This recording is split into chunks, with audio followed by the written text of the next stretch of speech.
¿Cómo están, hermanos? Que Dios les bendiga mucho en este día miércoles 23 de febrero. Damos gracias a Dios por este tiempo, gracias a Dios por poder estudiar la palabra.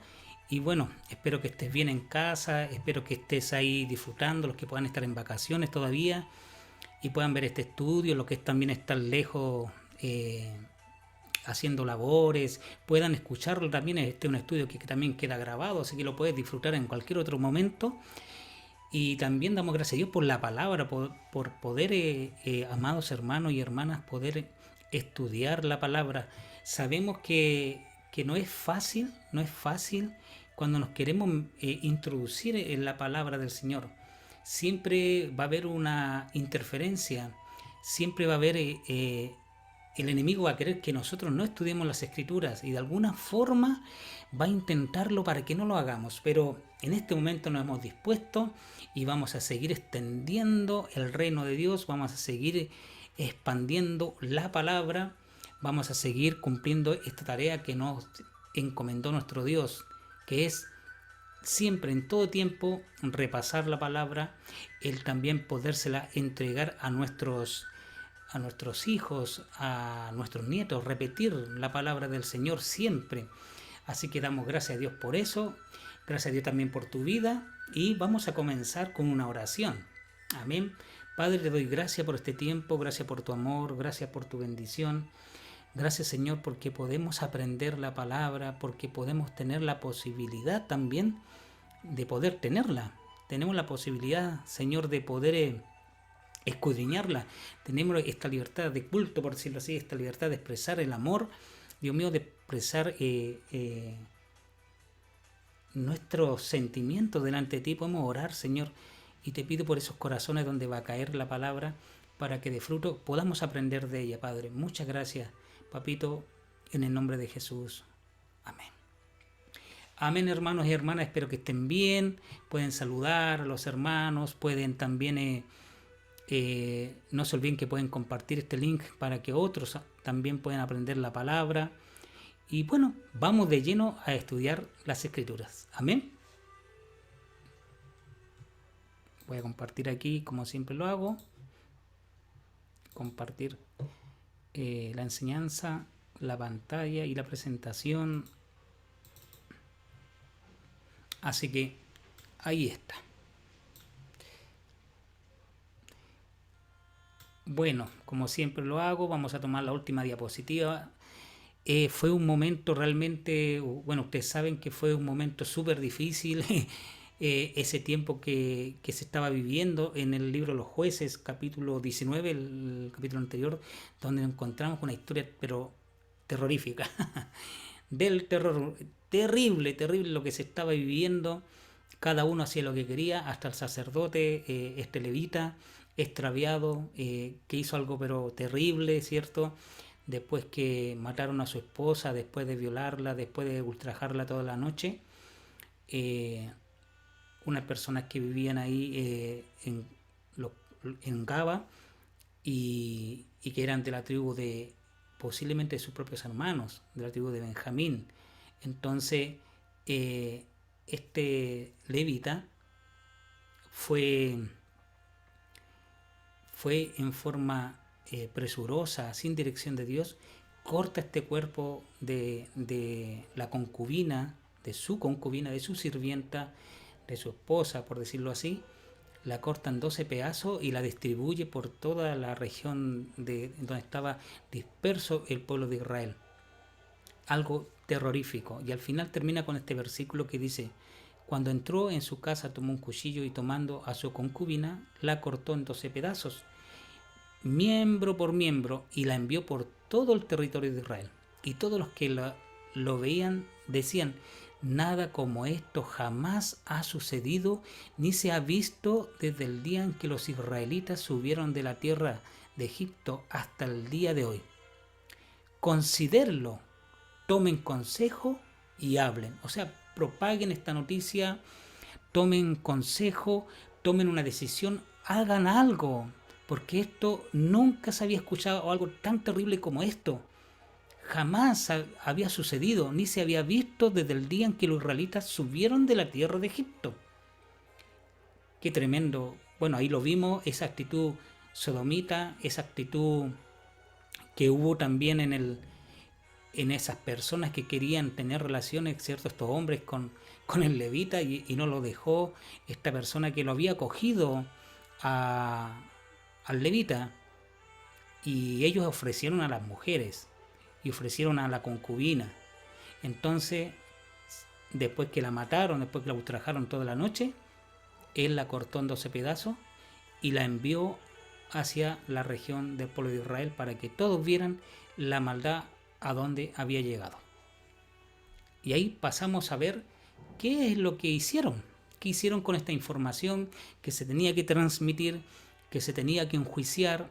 Y leemos así en el capítulo 20, entramos al capítulo 20 del libro de los jueces, donde dice lo siguiente. Bueno, le puse como título: el deseo de justicia y venganza entre hermanos. Porque aquí nos da a entender que eran hermanos, que eran del mismo pueblo, que se habían desviado tanto el pueblo de Israel que estaba llegando a hacer barbaridades, tonteras, degeneramiento, había perdido todo tipo de santidad, ya no estaban cumpliendo los mandamientos, realmente el pueblo de Israel se había desviado totalmente. Y veamos lo que dice la palabra.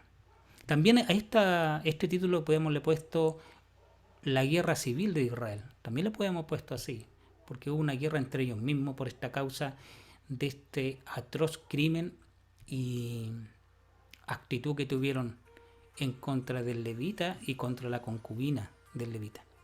Entonces salieron los israelitas desde Dan hasta Berseba o Beersheba, se dice también, incluyendo la tierra de Galaad, y la congregación se reunió al Señor como un solo hombre en Mizpa. Por fin se reúnen como un solo hombre, Israel como un solo hombre, se reúnen y...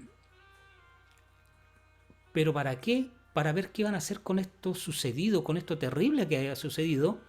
Y cuando dicen de Dan hasta Berseba, se refiere que es toda la región que Dios le había dado. Cuando ellos tienen un dicho los israelitas de Dan hasta Berseba o Beersheba, es el lugar que Dios le había designado al pueblo de Israel para vivir, para conquistar, para establecer el disfrutar de la tierra prometida. ¿Ya?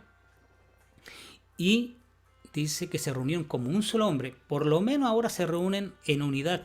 Pero fíjense lo que los unía. Lo estaba uniendo un deseo de justicia y de venganza. Veamos lo que dice la palabra de Dios, versículo 2. Y los jefes de todo el pueblo, de todas las tribus de Israel, tomaron su puesto en la asamblea del pueblo de Dios. 400.000 soldados de a pie que sacaban espada. O sea, hombres de guerra se reúnen, también se reúnen, ¿cierto? Ahí los más antiguos, los más ancianos, para ver qué es lo que iban a hacer.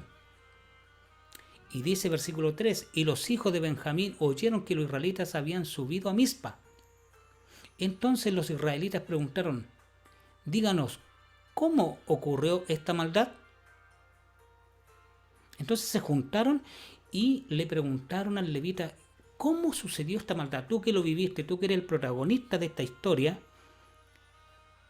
Y el levita, marido de la mujer que sabía que había sido asesinada. Fíjense cómo dice aquí, era concubina primero, ¿cierto?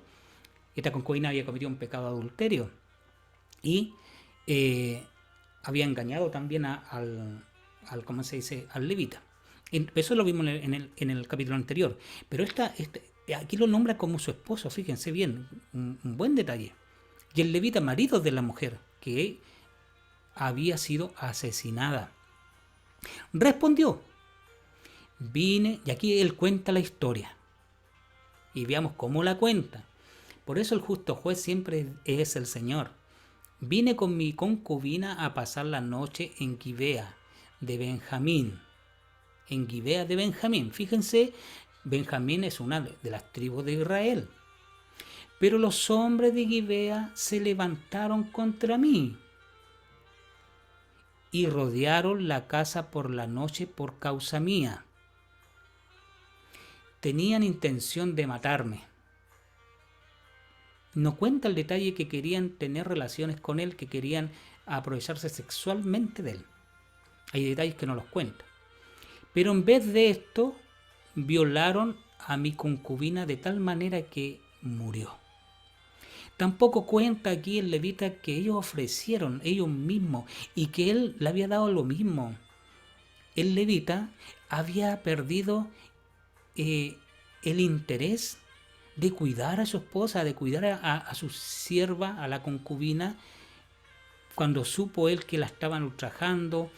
eh, en él no hubo una preocupación: ¿dónde está mi esposa? Toda la noche no está conmigo, no la protegió, la descuidó. Esa actitud también a veces tenemos los varones, de no cuidar a nuestra esposa, no cuidar a nuestros hijos, no cuidar la familia. Entonces este levita ya no estaba cumpliendo ni siquiera con la labor de un varón de Dios, de cuidar su familia, de cuidar su esposa, de cuidar a lo suyo. Tampoco cuenta que el dueño de casa fue y ofreció, ¿cierto?, también a la mujer de su casa, a su hija. Tampoco sale eso. Y tampoco sale de que él descuidó a su mujer, que no la cuidó y que en cierto modo también la ofreció. Entonces él dice: y en vez de esto, violaron a mi concubina de la manera que murió. Entonces él no cuenta toda la historia, él no cuenta todos los detalles, él no cuenta su descuido, él no cuenta lo que hicieron ellos, de que ellos ofrecieron, en el fondo, ofrecieron a las mujeres en vez de ellos haber dado la vida y haber enfrentado a estos hombres y haberle dicho qué están haciendo y haberse negado a todo abuso, y no solamente abuso sobre su persona, sino haber impedido el abuso de su esposa, de su concubina. Bueno, él dice: tomé entonces a mi concubina, la corté en pedazos y la envié por todo el territorio de la heredad de Israel, porque han cometido laxivia y terrible ofensa en Israel. Así que todos ustedes, israelitas, den aquí su parecer y consejo. Fíjense la iniciativa que toma, en este caso, el levita. Como en ese tiempo no había mensajes como ahora de texto, cartas, no eran cosas rápidas, él no halló mejor, él da como excusa eso, a todo esto, que la intención es que cortó el cuerpo de su esposa como un mensaje. O sea, el cuerpo de su esposa fue un mensajero, fue una carta. Por eso que, como no había rey en Israel y como no había un respeto ya a los mandamientos del Señor como corresponde siendo un levita, él hace esto en forma, se puede decir, necia y muy necia, de cortar el cuerpo de su mujer para que fuera el mensaje, en vez de guardar la integridad de ese cuerpo y haberle dado una sepultura como corresponde a su esposa, a su sirvienta, a la concubina que él tenía, que tenía también derechos. No le dio una sepultura como corresponde. Usó su cuerpo como un mensaje atroz, o sea, necedad y locura. Ha hecho locamente, como muchas veces dice la Biblia, que a veces hacemos locamente cuando el pecado, cuando nuestra mente se embutece tanto, cuando se desvía tanto, cuando no buscamos y no respetamos a Dios, cuando hemos perdido el temor de Dios, nuestra mente llega a hacer cosas pero tan horribles como esta. Fue una necedad que hizo él. Él podía haber enviado un mensajero, él podía haberse presentado en forma personal como estaba ahora y haber contado, y todos le iban a creer, porque era un levita. Aunque era un levita extraviado, era un levita confuso, un levita que estaba perdido. Como también a veces nosotros, también ya lo he dicho en otro estudio, siendo a lo mejor, somos también levitas espirituales, tenemos un real sacerdocio en nuestras vidas, tenemos una designación de parte de Dios, y nosotros a veces podemos cometer una aberración delante de Dios, podemos hacer algo que a Dios le produzca una tremenda ofensa como esto. Así que él les dice, después que le cuenta esta historia atroz y donde oculta algunos detalles importantes, le dice: ustedes hagan juicio, ustedes determinen qué debemos hacer ahora entonces. Ellos convinieron en reunir un ejército y empezaron a seleccionar hombres, a hacer como un sorteo y reunir hombres para que hubiera una venganza, para hacer justicia y venganza en contra de aquellos que habían hecho tal maldad. Pero aquí no solamente había hecho una maldad estos hombres de ese lugar de Gibea, de Benjamín, de la tribu de Benjamín, sino que ellos también habían hecho maldad por hacer eso de entregar a las mujeres para que fueran dañadas, para que fueran violadas, para que fueran ultrajadas al punto que fueran muertas. Sigamos. Benjamín reúne un ejército. Entonces todo el pueblo se levantó como un solo hombre. Nuevamente, aquí hace un hincapié. Esta debe ser la manera de actuar de un pueblo que es como un solo hombre. Nosotros tenemos que, también como iglesia, tenemos que trabajar como un solo hombre. En este tiempo de oración, un ejemplo, hemos tratado de poner ese espíritu que como un solo hombre, como un solo ejército, entremos un tiempo de oración de una semana para también en forma estratégica nosotros podamos presentarnos delante de Dios. La oración del justo puede mucho, poder sujetarnos a esta visión pastoral, a esta visión que Dios nos ha dado, y como un solo hombre también nosotros podamos hacer guerra espiritual. Entonces esto de ser un solo hombre es muy bíblico. Tenemos que actuar como un solo hombre. Tu casa tiene que actuar como un solo hombre, sujeta a la autoridad, sujeta a la palabra de Dios, sujeta con un mismo sentir. Bueno, ellos están como un solo hombre, todo el pueblo de Israel, y dice, ninguno de nosotros irá a su tienda, ni ninguno de nosotros volverá a su casa. Esto es lo que haremos ahora a Gibea. Subiremos contra la ciudad por sorteo. 10 tomaremos, perdón, leí el 10. Tomaremos 10 hombres de cada 100 por todas las tribus de Israel. 100 de cada 1000 y 1000 de cada 10.000. Iban tomando la décima parte de las cantidades para proveer víveres para el ejército.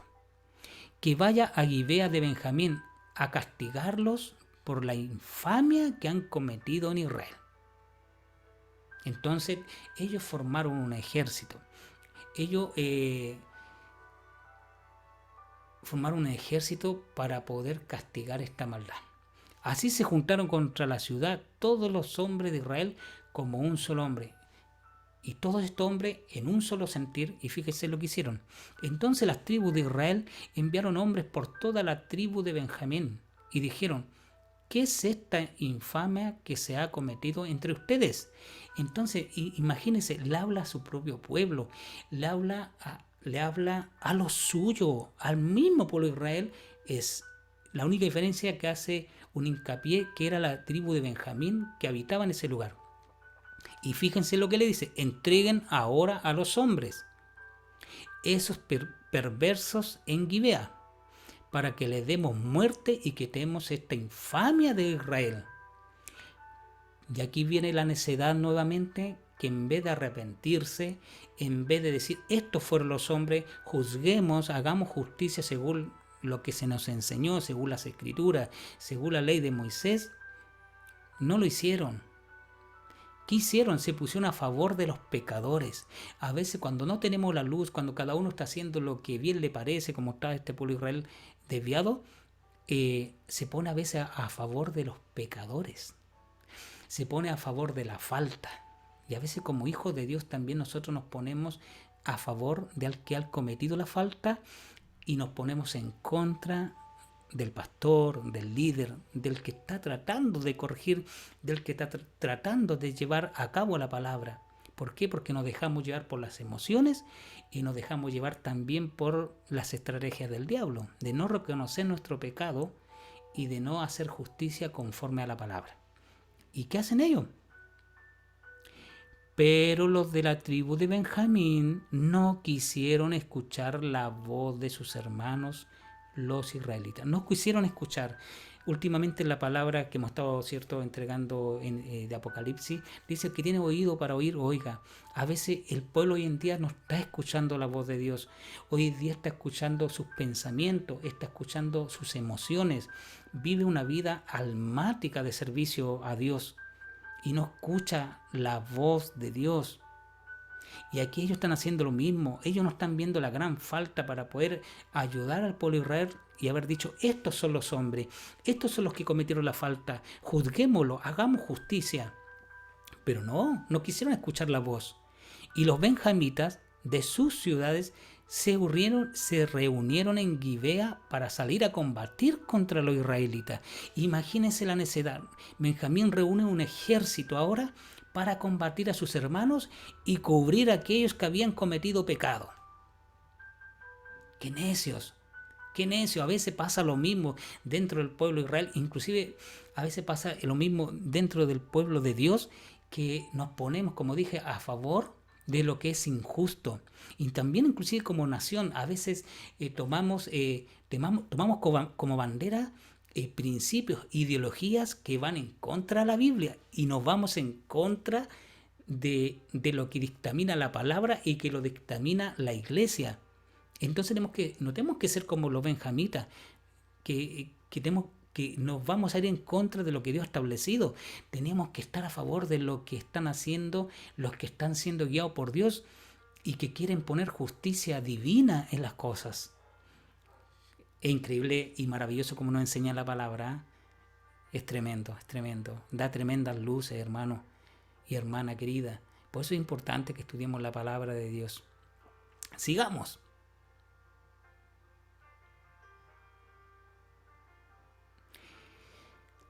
Y se pusieron a combatir contra los israelitas. Y ahora tenemos una guerra civil, que se le llama guerra civil cuando el mismo pueblo entra en guerra por algo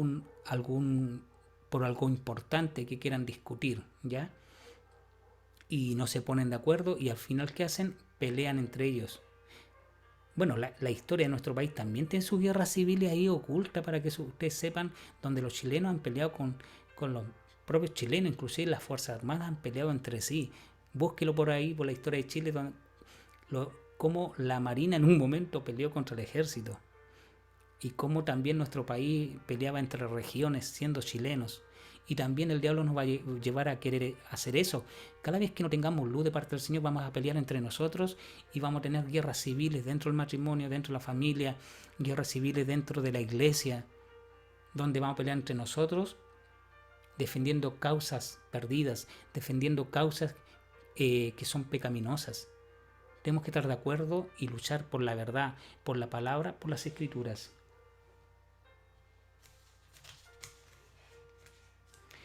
Era un pecado tan grande que habían dicho, nada es como esto, nada se había escuchado así.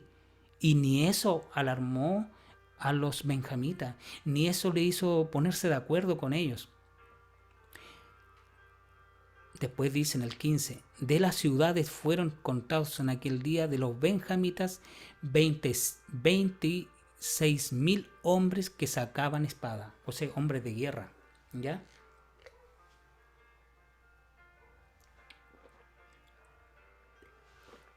Hombres de guerra, 26,000 hombres de guerra, además de los habitantes de Gibea que fueron contados.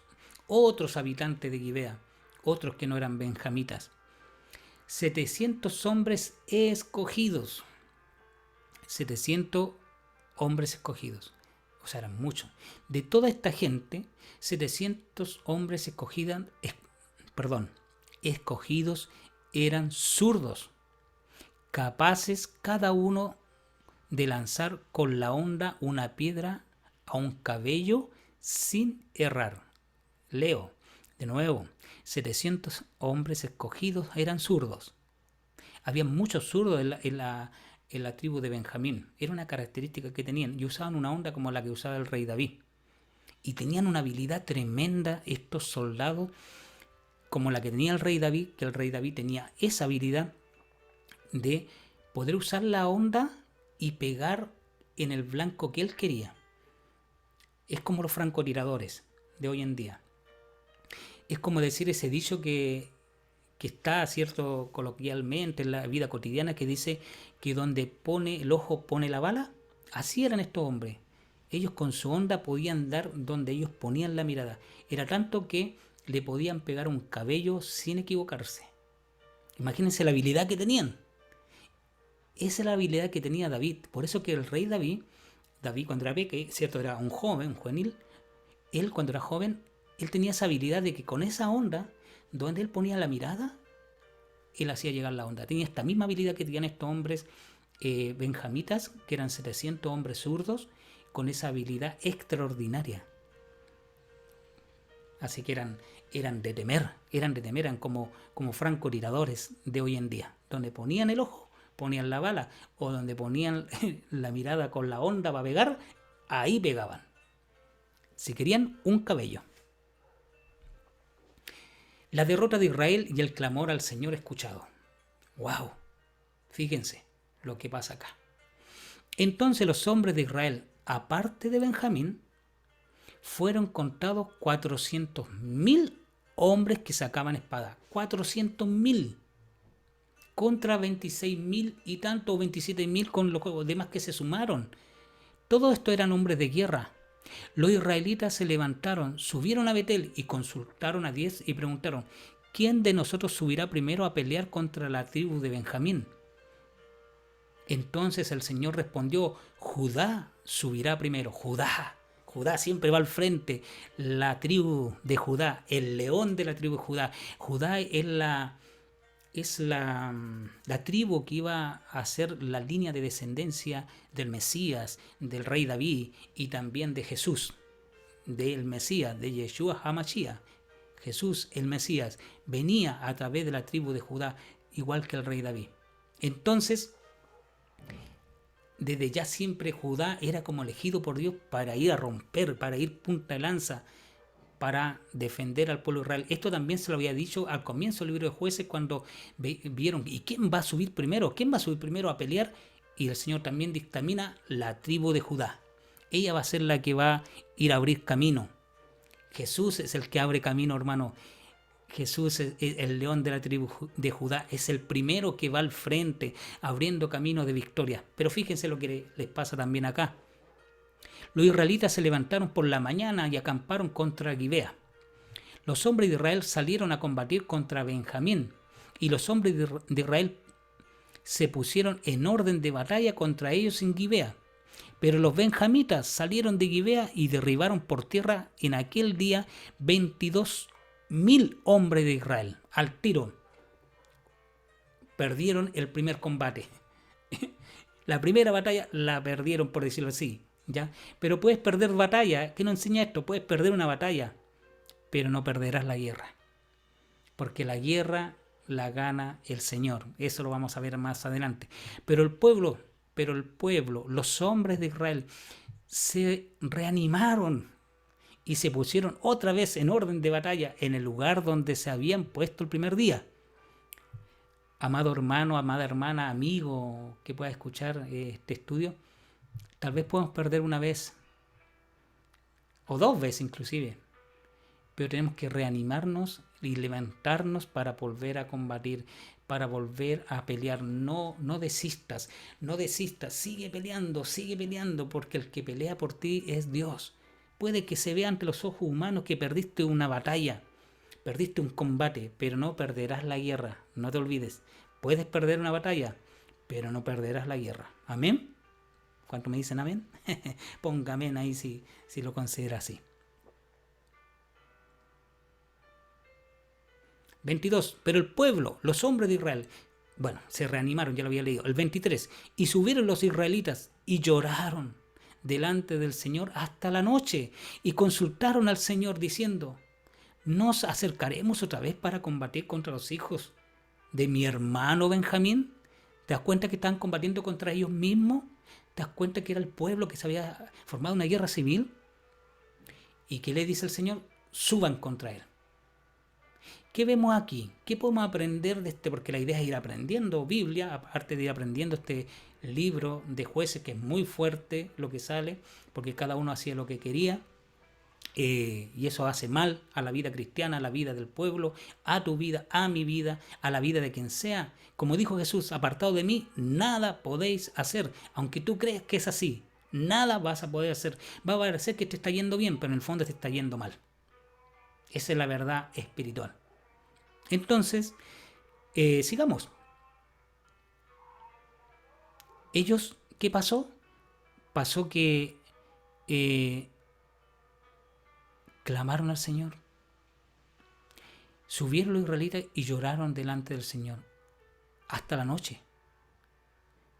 Y el Señor le respondió. Cada vez que nosotros tengamos una batalla, y aunque hayamos perdido, amado hermano y hermana, tenemos que ir al Señor y llorar, estar delante de Él, y Él te va a escuchar y te va a dar una respuesta, como le dio aquí a los hermanos israelitas, como le dio a los israelitas, a pesar que era el mismo pueblo. La otra diapositiva dice, y como título, el arca del pacto, el sacerdocio, la respuesta del Señor. Entonces los israelitas fueron contra los de Benjamín el segundo día, y salió Benjamín de Gibea contra ellos el segundo día, y otra vez hizo caer ahora 18.000 hombres de los israelitas. Todos estos sacaban espada. Hombres de guerra, nuevamente, hombres de guerra. Y estos hombres de guerra se levantaron también creyendo en el Señor. Insisto, no porque una vez tú golpeas una puerta y se cierra, o pareciera que estás perdiendo, a pesar que estás sirviendo a Dios, vuelve a clamar al Señor, vuelve a golpear la puerta, vuelve a llorar delante de su presencia, y como la viuda insistente, Él te hará justicia. Te hará justicia. Él lo va a hacer. Él te va a escuchar. No deje de clamar a Dios. No lo deje de clamar, varón, hermana, amigo. Acércate a Dios y clama a Él. Y Él te responderá. Puede que no sea la primera batalla que te responda. Puede que no sea la segunda batalla que te responda. Pero te va a responder. Y vas a salir en victoria conforme a la perfecta voluntad del Señor. Todos los israelitas y todo el pueblo subieron y vinieron a Betel y lloraron nuevamente. ¿Te das cuenta? Nuevamente el clamor, y permanecieron allí delante del Señor. Y ahora, ¿qué es lo que le agregaron? Fíjense la estrategia. ¿Qué le agregaron ahora? Ayuno. Versículo 26. Le agregaron ayuno. El ayuno produce algo sobrenatural. El poder sacrificar esta carne y ir delante de la presencia de Dios produce algo sobrenatural y produce respuestas. No es que Dios, que la huelga llame la atención de Dios, sino que tú estás más sensible a la voz de Dios. El Señor ve que tú estás dedicado a Él en cuerpo, alma y espíritu, y que se produce una unción diferente, se produce un escuchar diferente y se producen respuestas diferentes. Si quieres algo diferente para combatir, para vencer, haz algo diferente. Si tú sigues haciendo lo mismo, vas a seguir viendo lo mismo. Y ayunaron ese día hasta la noche. ¿Te das cuenta? Ayunaron hasta la noche. No ayunaron 40 días, no ayunaron 20 días, ayunaron un tiempo acotado. El ayuno no tiene, se podría decir, el ayuno no tiene tiempos fijos. Es un tiempo que tú apartas de no comer para estar con el Señor, o estar con los medios de gracia, orando, escuchando alabanza, meditando en su palabra. El ayuno es estar más con Dios y menos con la carne. Y el no comer. Y ofrecieron holocaustos y ofrendas de paz delante del Señor. Vinieron con ofrendas, vinieron con holocaustos. El Señor dice que tenemos que tener sacrificios vivos de alabanza. Sacrificios vivos. Hoy día, hermanos, de repente hay tristeza en mi corazón. Nadie hoy en día, o sea, no es la palabra, perdón. Hay mucho poco sacrificio de parte del pueblo de Dios. Hoy día el pueblo no viene con sacrificios vivos, viene con sacrificios livianos, viene con sacrificios que no son casi sacrificios. Nadie quiere tomar la cruz de Cristo hoy en día como corresponde. Nadie quiere morir a nada. Tenemos que ser diferentes, tienen que haber sacrificios vivos, tienen que haber ofrendas delante del Señor. Tenemos que ofrendar nuestra vida, tenemos que ofrendar nuestro tiempo, tenemos que ofrendar nuestra familia, tenemos que ofrendar nuestros conocimientos, nuestras cualidades al servicio del Señor, nuestros talentos, nuestros dones al Señor. Y tiene que haber un sacrificio. Hoy en día nadie se quiere sacrificar por el Señor, nadie quiere perder sueño por el Señor, ya nadie quiere perder alimentos por el Señor, ya nadie quiere perder tiempo por la causa de Cristo. Despierta, iglesia, despierta, hermano o hermana querida que estás escuchando. Y tú, amigo, a lo mejor no eres cristiano, tienes que morir al mundo y acercarte a Cristo. Y que tu vida sea sacrificada para Él. Bueno, vinieron con todo eso. Tal vez ahora sí. Tal vez ahora sí el Señor va a completar la obra. Por eso a veces Dios permite la aflicción. Hermano, hermana, amigo, a veces Dios permite que pasemos momentos muy duros para que lleguemos a esto, para que clamemos de verdad, para que nos acerquemos a Dios. Y Dios permite que perdamos batalla. Dios permite que tengamos sufrimiento para poder clamar, para poder ayunar, para poder acercarnos a Dios y tener esa intimidad que nunca antes habíamos tenido si no estuviéramos en prueba. Y a veces es así, a veces lamentablemente, pero al final no es lamentablemente en realidad, porque al final todo lo que Dios hace es bueno. Si estás viviendo una prueba, un dolor, Dios te está llevando a clamar, a conocerle en medio del dolor. Y si estás bien ahora, no esperes acercarte a Dios a través del dolor. Seamos sabios. No lleguemos a través del dolor, lleguemos a través de la gratitud, de los sacrificios vivos de alabanza. A través de la gratitud, a través de las ofrendas, no me refiero a lo material, me refiero a la vida espiritual. Mi vida, yo tengo que ofrendarla a Dios, mi tiempo es del Señor. Dios ilumine nuestro entendimiento, hermano, y que esto nos hable. Hoy en día hay muy poco sacrificio. Hoy en día todo lo queremos acomodar, ¿cierto? A nuestros deseos carnales, muchas veces inclusive. Pero el Señor te dice, también aprendemos a través de esto, que Él quiere ayuno, quiere oración, quiere lloro de su pueblo, quiere arrepentimiento, y va a ser escuchado, y vendrá la lluvia, la temprana y la tardía, y vendrá la bendición a nuestras vidas. Y ahí quisieron el 27. Y los israelitas consultaron al Señor, porque el arca del pacto de Dios estaba allí en aquellos días. Por primera vez sale que el arca del pacto, el sacerdocio, sí había, y estaba ahí en Betel, ¿ya? Y ellos consultaron, estaba la presencia de Dios. Y Fines, hijo de Eleazar, hijo de Aarón, estaba delante de ella para ministrar en aquellos días y preguntó, ¿volveré a salir otra vez a combatir contra los hijos de mi hermano Benjamín? ¿O desistiré? Aquí el sacerdote que cuando dice hijo de Eleazar, hijo de Aarón, no es que sea hijo directo, sino que viene de la descendencia de Aarón, de Eleazar, ¿ya? Y ese era un nombre, Fines, era un nombre que se repetía en el pueblo de Israel, que era elegido, igual que Moisés, Josué, son nombres, José, son nombres que el pueblo de Israel o se repite, ¿ya? Entonces, pero habla que es de la descendencia, no un hijo directo de Eleazar, no es un hijo directo de Aarón, sino de la descendencia. Igual que como Jesús, hijo de David. Jesús era hijo de David, o sea, de la descendencia, del linaje de David. Eso es lo que quiere decir ahí. Y él estaba ministrando. No te olvides que si tú estás delante de Dios, tú ministras delante de Dios, tú sirves a Dios, tú ministras al Señor. Y él estaba ministrando. Y le consulta esta petición muy compleja, muy difícil. ¿Cómo pelear contra mi hermano? O sea, y le contesta al Señor. Y el Señor le respondió, suban, porque mañana lo entregaré en tu mano. Antes le dijo, suban, peleen, combatan, pero ahora le dice, yo los voy a entregar en tu mano. Sigue clamando, hermano, hermana, sigue clamando, porque va a llegar un momento que Dios te va a dar la claridad, la respuesta clara, el propósito de la prueba y cómo vas a salir de ella. Y cuál es tu victoria, te lo va a mostrar el Señor. Dios permite la aflicción para que se produzca el clamor y la relación con Él. No lleguemos a eso, seamos sabios. A veces nos falta sabiduría. Que no suframos para poder acercarnos a Dios. Acércate a la buena. Yo también, esto es para mí, no te olvides que es para mí también. El arca del pacto se menciona solo en este lugar, en el libro de los jueces. No hay otro momento que salga el arca del pacto mencionada. Y existía, maravilloso, ¿no? Y ahí recuerde qué pasaba en el arca del pacto.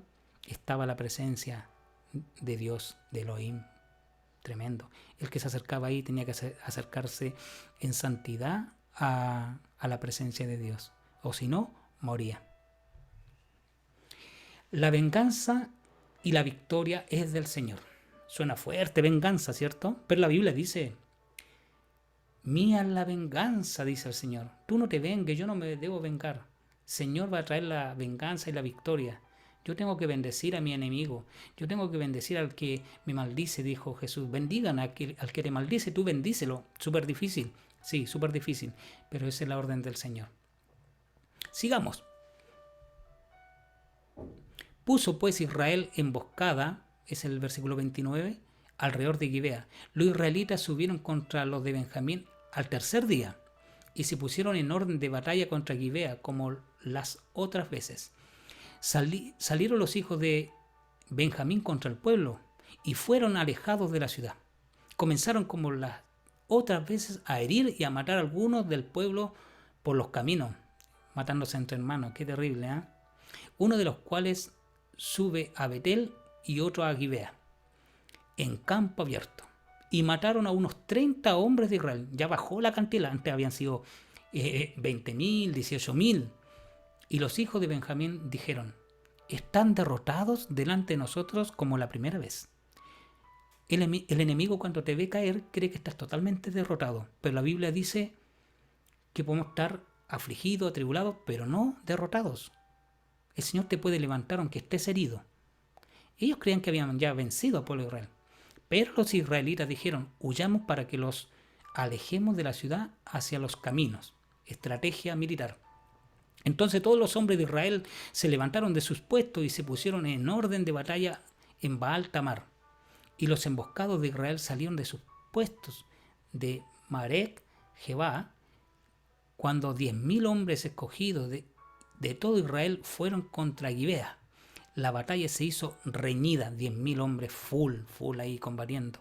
Pero Benjamín no sabía que el desastre se le acercaba. El enemigo, Satanás, el diablo, no conoce todas las estrategias que Dios va a usar para darte la victoria y para darme la victoria. Y aquí ellos no sabían lo que venía, porque aquí se está mostrando como el futuro. Y el Señor hirió a Benjamín por su pecado, por cubrir el pecado, por el pecado atroz que habían hecho contra la concubina y por el degeneramiento que había en ese tiempo como Sodoma y Gomorra, que era abominación delante de Dios. Y el Señor hirió a Benjamín delante de Israel. Dios es el que pelea tus batallas. Jehová pelea por nosotros. Jehová es nuestro guerrero. Jehová es tu vengador. De modo que los israelitas mataron ese día a 25.100 hombres de Benjamín. Todos ellos sacaban espada, todos eran guerreros. 25.100 hombres. Ya estaba superando de a poco lo que a ellos le había pasado. Y los benjamitas vinieron, y los de Benjamín vieron que estaban derrotados. Se vieron derrotados. Cuando los hombres de Israel cedieron terreno a Benjamín porque confiaban en las emboscadas que habían puesto contra Gibea, empezaron a usar estrategias.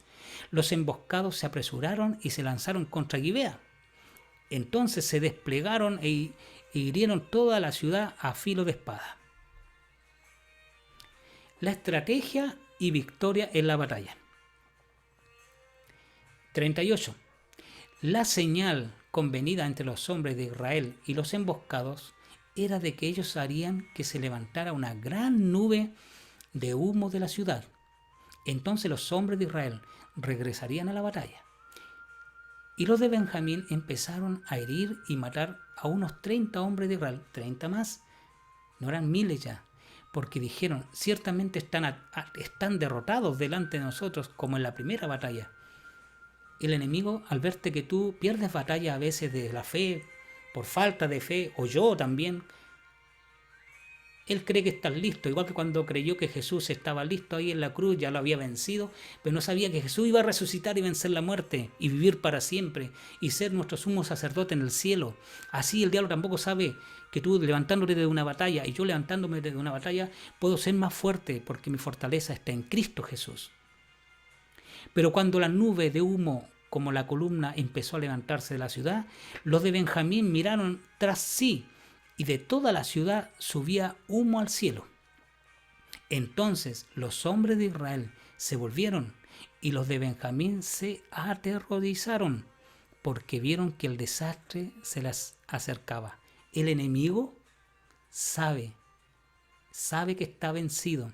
El enemigo está aterrorizado y el enemigo sabe que tiene un fin, sabe que el pueblo de Dios fue creado para la victoria y sabe que si tú peleas en Cristo vas a tener victoria. El enemigo no se resiste al nombre de Jesús, huye en el nombre de Jesús.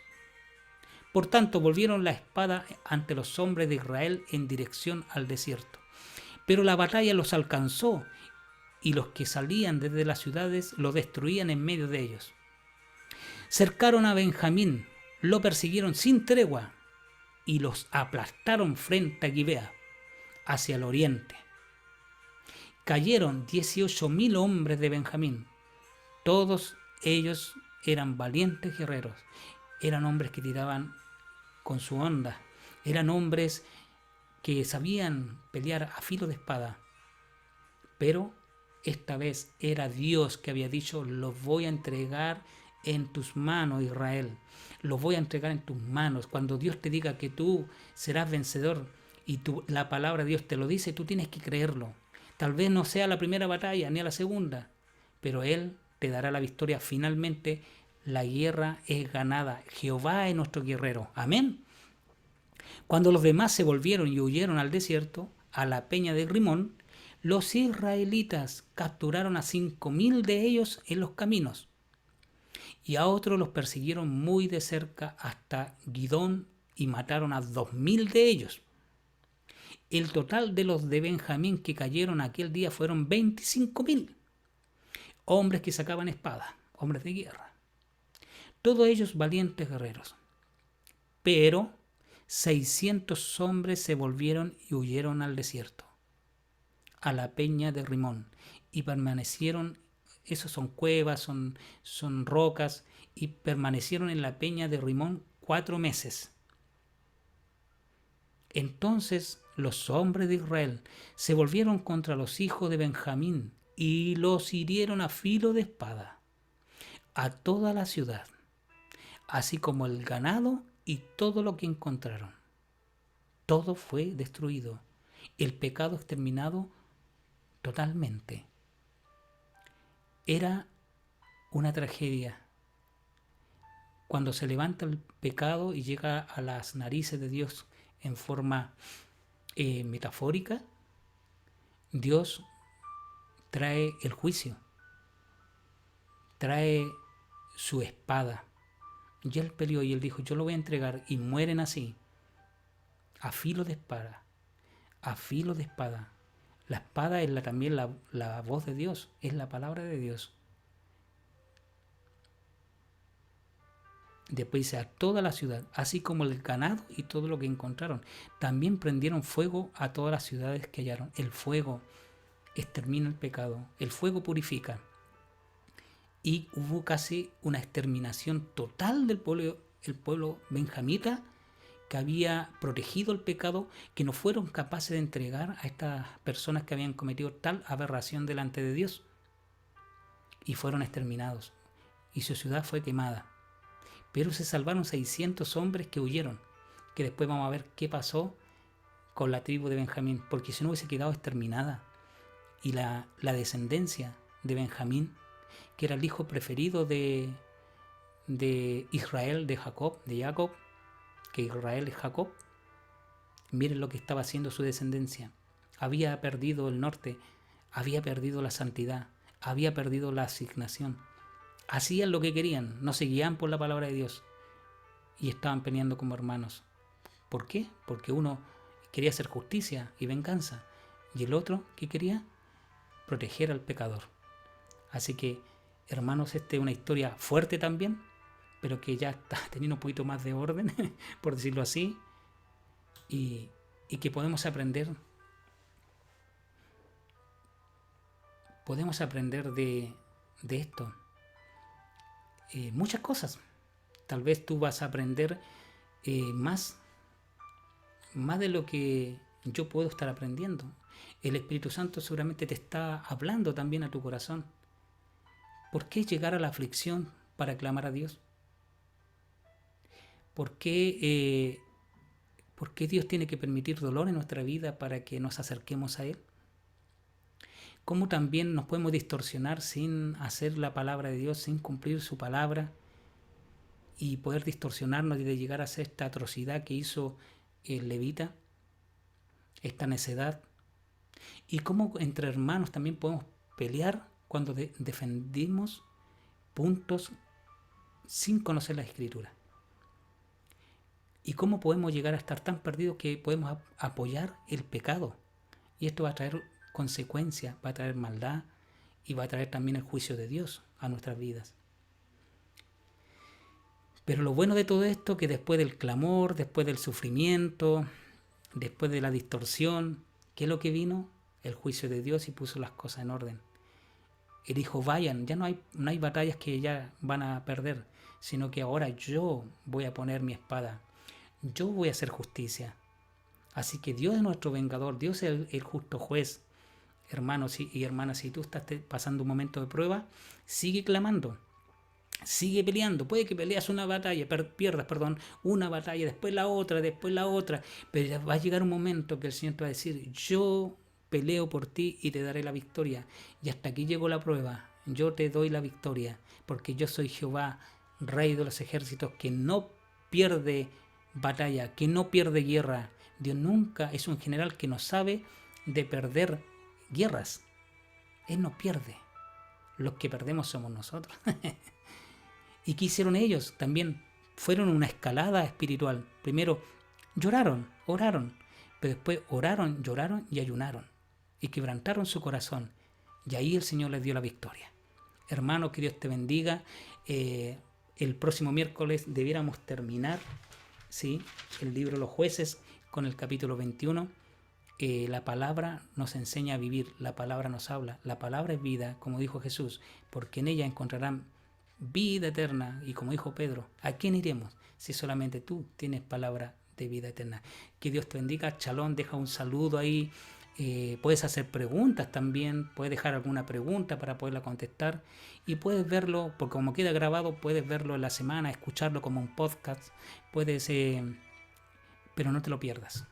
No te pierdas el libro de los jueces, que nos deja una tremenda enseñanza. ¿Y cómo cierra este libro? Lamentablemente, ¿y cómo se ve esta nación? Que cada uno hacía lo que quería y por eso vemos estas atrocidades. No hagamos lo que queramos, sino hagamos lo que Dios quiere. Que Dios te bendiga. Shalom. Puedes despedirte, saludar a tus hermanos.